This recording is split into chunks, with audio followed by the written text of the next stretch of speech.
अस्सलाम अलैकुम। आगे बढ़ने से पहले मेरे चैनल को सब्सक्राइब करें। हज़रत बिलाल रज़ी अल्लाह ताला अन्हु ये सारे अत्याचार सहते रहे और उस समय भी उनकी ज़ुबान पर ये शब्द होते, अहद अहद, एक है, खुदा तो बस एक है। वे तो ईमान के नशे में चूर थे। वो नशा ऐसा न था जो इन तलखियों से उतर जाता। इस जोश के हालत में वे बार बार यही शब्द दोहराते।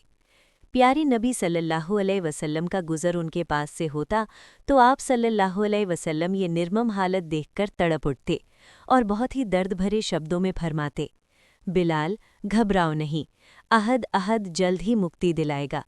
वर्क़ा बिन नौफल का गुज़र होता तो कहते, बिलाल, अल्लाह की कसम, वो एक ही है, सचमुच वो एक ही है। फिर जालिमों को संबोधित करते हुए कहते, खुदा की कसम, अगर तुम लोगों ने इसी तरह जान ले ली तो मैं इसके कब्र को ज़ियारत गाह बनाऊंगा। हज़रत बिलाल रज़ी अल्लाह ये सख्तियाँ झेलते रहे और सब्र करते रहे।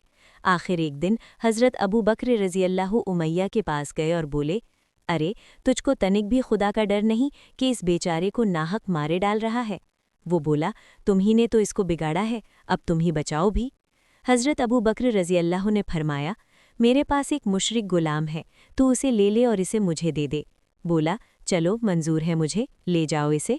हज़रत अबू बकर रज़ी अल्लाह ने अपना ग़ुलाम उमैया को दे दिया और उससे हज़रत बिलाल रज़ी अल्लाह को लेकर ग़ुलामी से आज़ाद कर दिया। केवल हज़रत बिलाल ही नहीं और न जाने कितने ग़ुलाम थे जो मुसलमान हो गए थे और इस मुसलमान होने के जुर्म में बेरहम मालिकों के अत्याचारों का निशाना बन रहे थे। हज़रत अबू बकर रज़ी अल्लाह उन अत्याचारों को देख देख कर तड़प उठे। आखिर उनसे रहा न गया और सबको खरीद कर आज़ाद कर दिया। यहाँ तक कि एक दिन उनके बाप ने कहा, बेटे, तुम तो बहुत कमज़ोर ग़ुलाम आज़ाद कर रहे हो।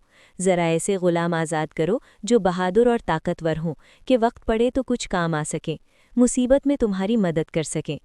अब्बा जान, मेरा मकसद तो केवल अल्लाह को खुश करना है, इनसे कोई सेवा नहीं लेनी है। हज़रत अबू बकर रज़ी अल्लाह ने जवाब दिया।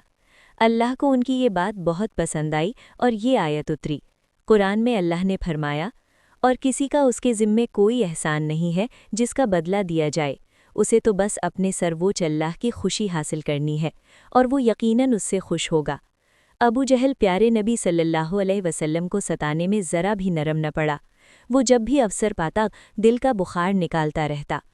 आप सल्लल्लाहु अलैहि वसल्लम का ये छठा साल था। एक दिन आप सल्लल्लाहु अलैहि वसल्लम के पास से अबू जहल का गुज़र हुआ। देखते ही वो आपको गालियां देने लगा और जितना बुरा भला कह सकता था कहता रहा। आपने उसे मुंह न लगाया और न कोई प्रतिक्रिया व्यक्त की। ये बात उसको और भी खलवी, गुस्से से लाल हो गया। झुककर ज़मीन से मुट्ठी भर कंकरियां उठाईं और आपके प्यारे चेहरे पर फेंक मारी। फिर देर तक बुरा भला कहता रहा और मुंह में जो आया बकता रहा। पास ही एक दासी खड़ी ये सब देख रही थी। ये अब्दुल्लाह तैमी की दासी थी। वही अब्दुल्लाह तैमी जो आप सल्लल्लाहु अलैहि वसल्लम के गुफा के साथी हज़रत अबू बकर रज़ी अल्लाह का चचेरा भाई था। उसकी गिनती कुरैश के सरदारों में होती थी। वो बहुत ही धनवान था, भोग विलास और व्यभिचार में सबसे बढ़ा हुआ था। वो दासियां खरीद कर रखता और उनसे वेश्यावृत्ति कराता था। अल्लाह के रसूल सल्लल्लाहु अलैहि वसल्लम के साथ अल्लाह के दुश्मन की ये बदसलूकी देखकर इस दासी का दिल भर आया। इस्लाम से वास्तव में उसको प्रेम था। प्यारे नबी सल्लल्लाहु अलैहि वसल्लम से उसे मोहब्बत थी, यद्यपि लोग इस बात से बेखबर थे। उसने अपने ईमान को छिपा रखा था, क्योंकि उसे ये डर था कि अगर उसका मालिक जान गया तो मारते मारते उसे बेजान कर देगा। शाम को उसे पैरों की चाप सुनाई दी। ये चाप अबू कुबैस नामक पहाड़ की ओर से आ रही थी। देखा तो एक आदमी चला आ रहा था। उसका कद न लंबा था न छोटा, आंखें काली थीं, कंधे चौड़े थे, चेहरे से गंभीरता और रौब जाहिर हो रहा था। कमर में तलवार बंधी थी, गर्दन से कमान लटक रही थी और पीठ पर तरकश था। वो आदमी कौन था? कुरैश का शेर हमज़ा था, अब्दुल मुत्तलिब का बेटा और प्यारे नबी सल्लल्लाहु अलैहि वसल्लम का चाचा। एक रिश्ते से वो आप सल्लल्लाहु अलैहि वसल्लम की खाला का बेटा भी होता था और दूध शरीक भाई भी था। वो शिकार से लौट रहा था और काबा का तवाफ करने जा रहा था। उसका यही नियम था कि शिकार से लौटता तो सबसे पहले काबा जाता, वहां पहुंचकर तवाफ करता, वहीं कुरैश के बड़े बड़े सरदार बैठे होते, उनसे मुलाकात करता और फिर घर लौट आता। हमज़ा जब निकट आया तो उस दासी से रहा न गया। वो बहुत ही भावुक होकर बोली, अबू उमारा, क्या आप लोगों में गैरत नाम की कोई चीज़ भी न रही कि बनी मखजूम के गुंडे मोहम्मद को इतनी आज़ादी से सता रहे हैं?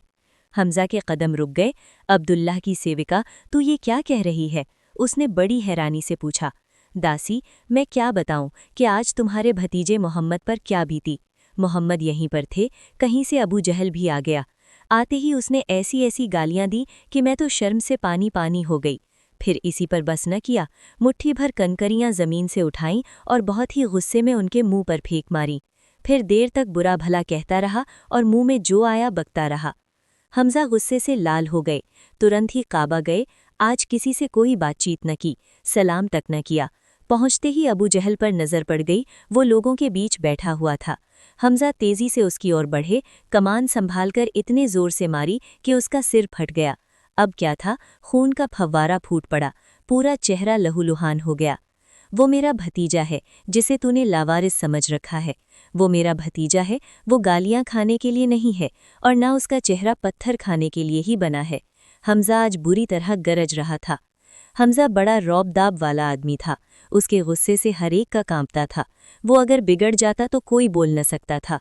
अबू जहल ने अपने को बेकसूर साबित करने की कोशिश करते हुए कहा, हमजा, होश से काम लो, ज्यादा भावुक न बनो, अपने भतीजे की हरकतें तो देखो, उसने तो हमको मूर्ख समझ लिया है, जो चाहता है बक देता है। कभी हमारी समझ और अक्ल पर चोट करता है, कभी बाप दादा के विरुद्ध आवाज़ उठाता है। इस पर भी बस नहीं, हमारे देवताओं तक को नहीं छोड़ता और फिर हमारे जितने गुलाम और दासियां हैं सबको बहकाता है। हमजा ने जवाब दिया, तुमसे ज्यादा नादान है भी कौन कि एक अल्लाह को छोड़कर बेजान मूर्तियों को पूजते हो। कान खोलकर सुन लो, मैं भतीजे के साथ हूँ। अब इस्लाम के लिए ही मेरा जीना है, इस्लाम के लिए ही मेरा मरना है। अबू जहल बनी मखजूम कबीले से था। वहाँ उस कबीले के कुछ और लोग भी मौजूद थे। वे तुरंत अबू जहल की मदद के लिए आगे बढ़े और बोले, हमजा, होश में रहो, दिमाग ना खराब करो। क्या तुम अपने दीन से फिर गए हो? क्या तुम भी मोहम्मद के चक्कर में आ गए हो?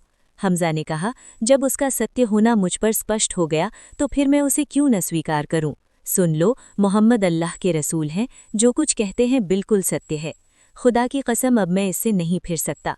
हाँ, अगर तुम सच्चे हो और साहस रखते हो तो रोक कर देख लो।